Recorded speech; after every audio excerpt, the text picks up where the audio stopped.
So, I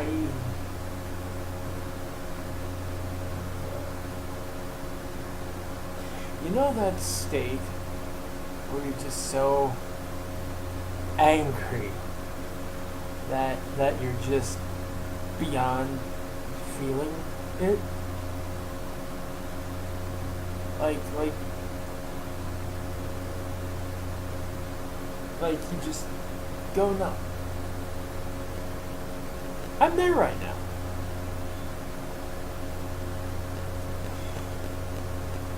I don't think I've been quite so insulted by a movie like this in a long time. Like, in the history of franchises that went on too long.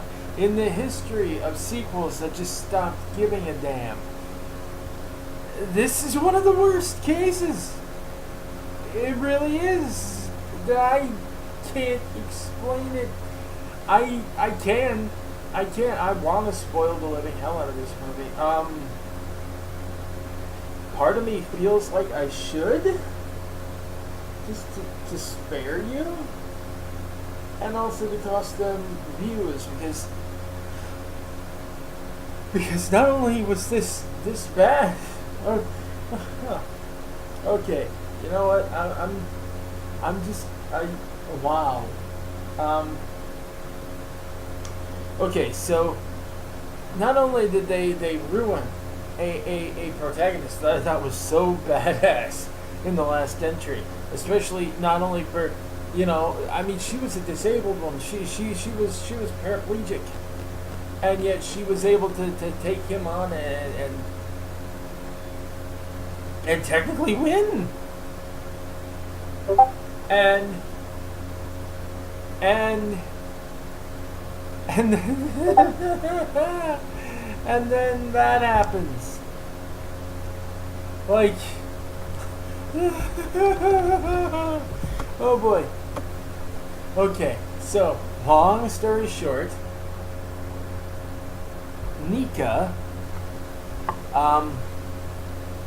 after they managed to convince her via intense electroshock therapy, this whole thing too feels like it was directed by Rob Zombie. The fact that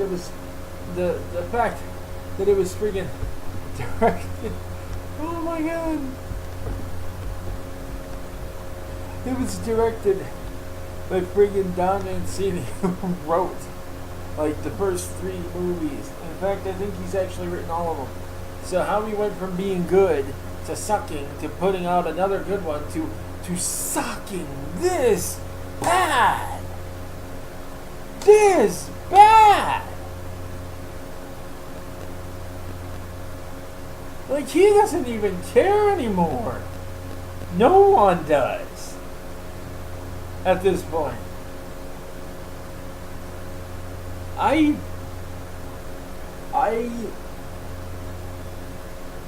Oh boy. They even went to all the trouble of getting freaking Alex Vincent back. the kid who played Andy in the first 2 movies is back as Andy. And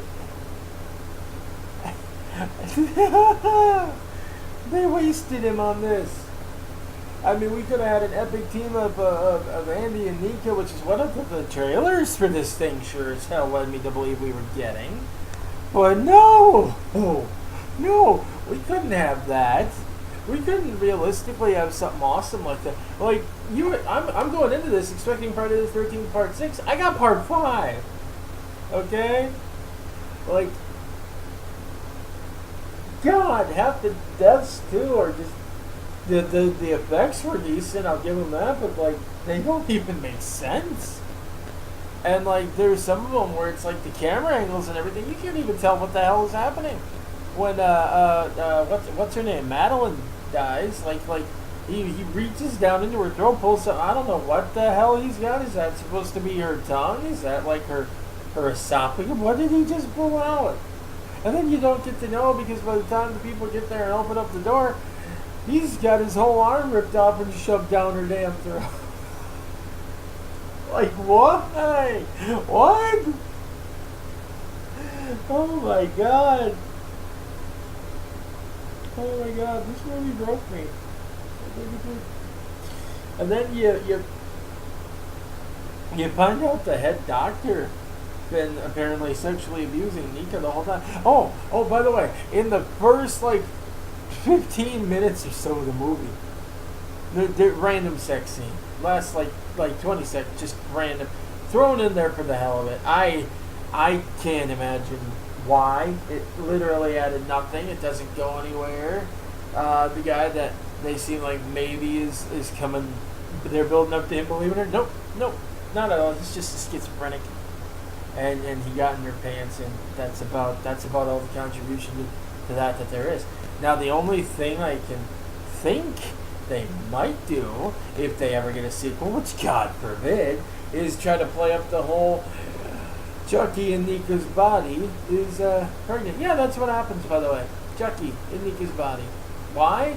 Because the son of a bitch, even though Andy's got his head in... I'm sorry. Oh, wow. It did break me. Andy's got his head in his freaking vault, okay? The one that he shot off. It's still alive. He tortures the thing every once in a while for catharsis. And he finds out that somehow Charles Lee Ray has figured out how to transfer his soul into multiple vessels. And see, it'd be fine if it was a hive mind, but no, each one's an individual. It's him who has like a fresh set of memories, and like something that makes him distinct. Distinct set of experiences. It's not even. It's the souls don't work that way. He's literally transferring his soul into multiple vessels. It don't work that way, man. And then in Nika's body, he kills the doctor, and then Andy, who wound up going to the hospital almost for nothing, finally gets to kill one of them, but then he's locked in there, and she walks off, and Jennifer Tilly don't give two craps no more, man. She just don't. She really don't.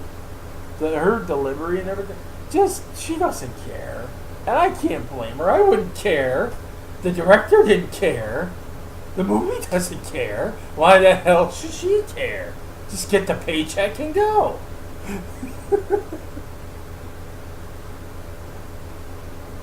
Oh my god. And this movie has no idea what the hell a cult is, because apparently somehow these two transferring their souls into multiple vessels is what they're calling a cult. What the? I see the trailer made it seem like there was some sort of weird following that he developed or something. And no, the whole cult is them just creating an army of psycho dolls and people, and they oh my god. Don't watch this movie. In fact, go on Netflix just to thumb down this movie. Give this movie a bad review, okay? Because they apparently have a trilogy planned, supposedly, of this half-assed, lazy movie that just insults your intelligence. For God's sakes, he says he learned how to transfer his soul into multiple bodies by going down voodooForDummies.com. That is how little this movie cares. Okay? Just don't see it. Do not see it. Okay, I gotta spin the wheel now. What's my next movie?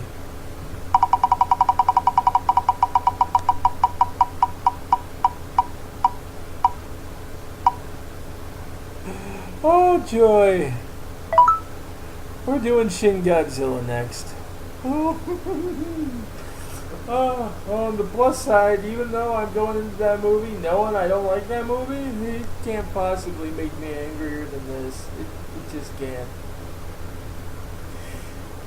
Oh my god, I will see you guys next time. I will. Please, I am begging you, do not give this movie views, man. It does not care. It does not. Or if you think you need to watch it, at least vote it down, give it a bad review. Something. Oh my god, my head. Good night, everybody.